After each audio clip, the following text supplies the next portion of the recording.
Lewis Hart for The Ring magazine. Delighted today to be joined in Surrey with Josh Kelly. Josh, it's good to see you, mate. I haven't heard from a while. Yeah, what's been happening? How's things, mate? Good, bro, good. Just head down training. Waiting for the big fight. I mean, that's it, just waiting for a big fight to be made. Yeah, as I say, obviously lost out in September against Ishmael Davis. That had that sort of dealing with a short notice opponent, etc. But yeah, I guess sort of since then it's fair to say it's probably been a bit quiet. You know, your name's been in the hat for various names, but I guess how's that time been since September? You've had Christmas, you know, we're well into the new year now. Yeah, I guess how has it been really? Just recovering from the cuts on the nose and the eye at the start till that took a good few weeks to heal. That last round was just couldn't see anything. Yeah. Just like blood flying all over. It was a manic last round. Wasn't hurt in the round, just blood in my eyes and I couldn't see anything. I was actually, one part of the round I actually looked up at the screens just smiling because I thought, this is just stupid, where's this come from? You know what I mean? Yeah. It's just like blood in my eyes, I cannot see, I'm just trying to fight through it. But yeah, it was, it's been good. I mean, the last minute of pawn and change, it was a bit of a lose-lose for me because he was ready to go for a fight in a couple of weeks' time anyways, just a bit of a lose-lose, so I just boxed it. It was weird because when I walked to the arena, obviously I was expecting to be a little bit further on the card and I got dropped down after the pull-out and it felt like it was still like just midday, you know, like it felt weird, the arena. I felt as though I had no atmosphere. It was quite empty as well, yeah, it was weird. A gym atmosphere. Yeah. So I felt as though I was just in first gear and I was like, I can't get out this first gear. I remember Adam saying in the 9th round, like, you're not even breathing. Like, why don't you go and put some work on? And I'm just like, well, I feel as though I'm winning it pretty easy. So it was just one of them. No disrespect to Ishmael, he's a good fighter, he's a solid fighter. He's a lot better than I thought he was going to be when he got in there. But I was in first gear. I didn't get to show me levels where I did against like the other kids, like drawing different people like that, like I boxed and Ramirez and stuff. But I'm just enjoying life, just taking things in my stride and just fucking ready for this next whatever comes. Hopefully something good. You know what I mean? Just reflect on that Wembley experience though.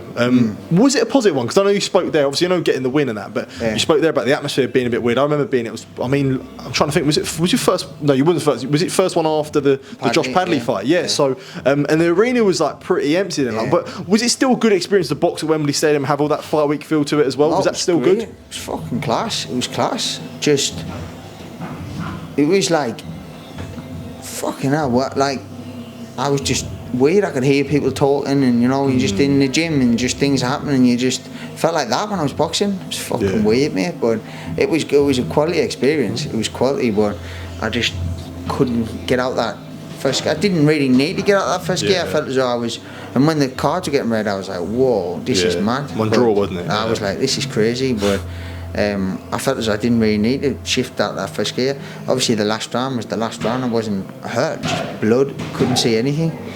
Legs were well underneath us, but it's just one of them, mate. It's just one of them. I need to get my name in half for some of these big fights. Everyone's chatting shit and calling each other out and doing this and doing that. It's not my style, but I guess I'm going to have to switch the game on ahead a little bit.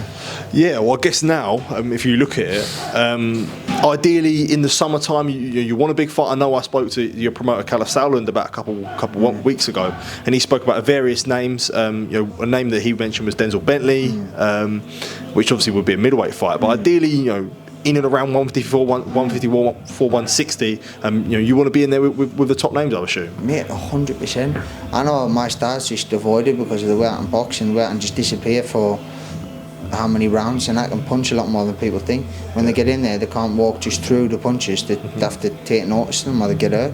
So all them names, mate, the Conor Benns, the Chris Eubanks after their fights, Smith and like McKenna, any of them. Give me them and I'm ready to just go in there and do me. I don't think anyone on my night comes close to me when I'm on my night in the performance when I perform. Yeah, I did actually want to ask you firstly before I sort of touch on Ben Eubank and other about Denzel Bentley. I guess that was a name that Calla was mentioned. He seemed pretty interested in it. I guess was there any sort of talks or what was the deal with Denzel?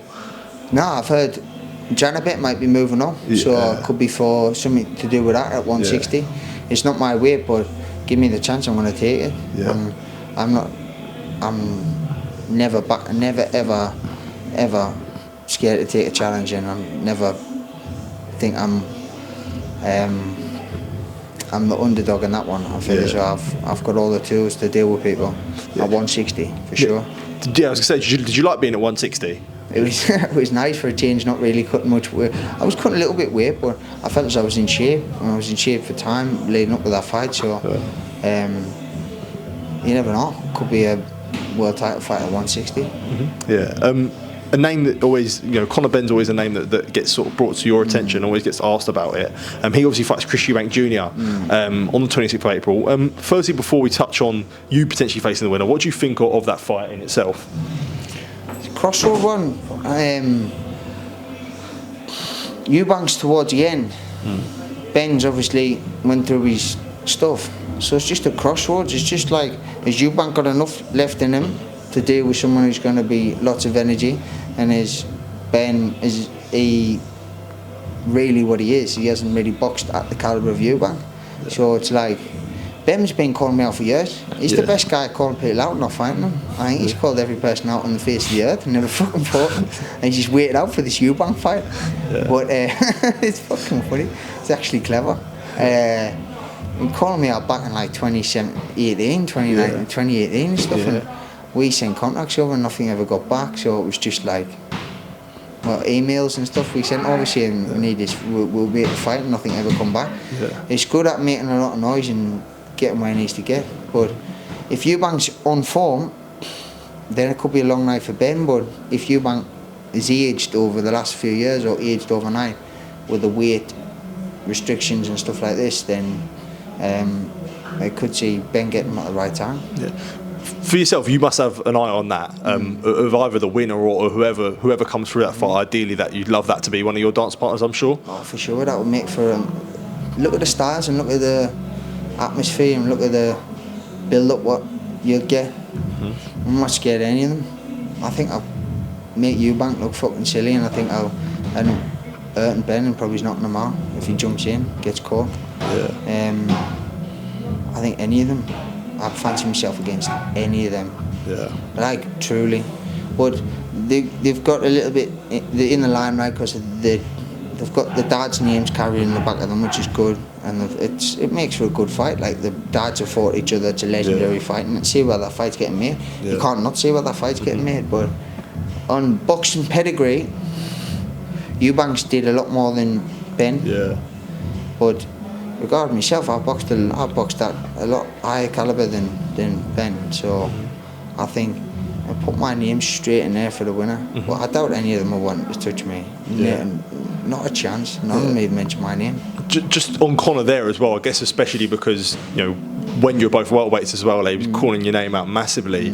I think I remember even after the Formella fight.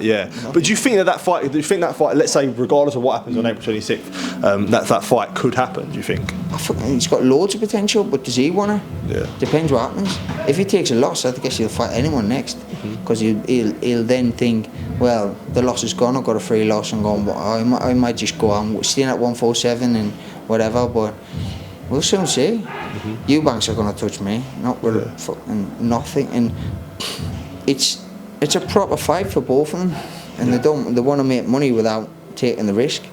So I'm a big risk to them. I'm a huge risk to them. They know what I am. They know how fast I am, how much ability I've got, and they don't want to go near us. But I think it'll manifest itself. I just think I need to be there at the right time, the right place, and get my name in there, because I've got a fan. Normally my style creates a fan-friendly fight. Last time it wasn't so much. Didn't get the right dance partner, but any of them with me, I'd fucking love that. Liam Smith was a name I wanted to speak to you about as well. because there was a lot of things that he said after, obviously, the pullout, and he seemed to sort of be a bit irritated about this narrative that he pulled out sort of for other reasons other than being ill. And I remember in the immediate aftermath of him pulling out, he said, you know, you got the biggest sort of result of your life, him pulling out. And he spoke about an October, like a later date being offered as well, and you spoke with September 21st. I guess sort of with that, what was your reaction to, I guess, the immediate aftermath of... I never heard about the other date, but who's not taking a fight on Wembley? You know what I mean? Like, I'm not going to move it to a couple of weeks after I'm ready for Wembley. Like, that's the biggest card and thing. I think I think he really overthinks everything I've said. Like, he's invested in me a lot. I remember after the first sort of meeting we had in the media thing, I got a message off him on Instagram saying like, no friendly shit now, mate, all that. And I'm like, where's this come from? I'm just being myself, do you know what I mean? And I'm like, right, he's trying. I feel as though I've got it in his head a little bit. I don't know what's the matter. Like, I've never had nothing against him, but I still don't have nothing against him now. I feel as though he's doing his career, crack on, fight McKenna and see what happens. Like, my style, with the way I moved in that ring there, that would have made Smith come. I think it would have made Smith look. Been perfect for Smith's style, but we've been working on that non-stop for basically all year, because the fight was trying to get made all year. And I got someone totally different who was just waiting and didn't really commit. And when he did, it wasn't really there and thereabouts. It sort of just made for a little bit of a nothing fight thing. So that style there would have suited Smith, so he can go and say what he wants, but it is what it is. He pulled out, so can't say anything. Before I do let you go, I guess in an ideal world, let's say, you know, you could pick a name out of the hat, no matter what it be. Is there anyone that would be at your top of your list for a summer Eubank or Ben? Eubank or Ben? Any of them. I know what I watched Eubank up close against Smith the second time. And I was just thinking that jab, I can just read that jab so easy. And obviously I've watched Ben a lot, and I just think he's vulnerable and he's not boxed at a certain level yet. Any of them names I want some big British domestics, because they get people, they get it firing. I love being in them.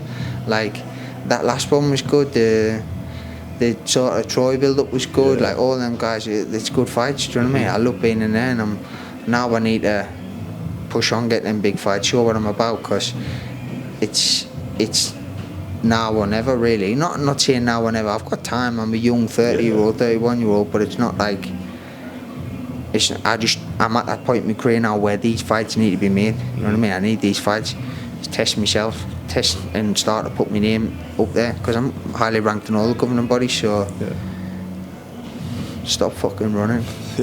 Is there an ideal timeline for your return, do you think? Would it be like... I think June time, June. Okay. I was getting ready for earlier dates, but nothing's really come. It's been one of them. But June time. But Josh, pleasure to speak to you, mate. Good to see you back in the gym today. Appreciate it. And good to be hearing from you again. Hopefully some big fight news coming soon, mate. Top man. Thank you, mate. Cheers, mate.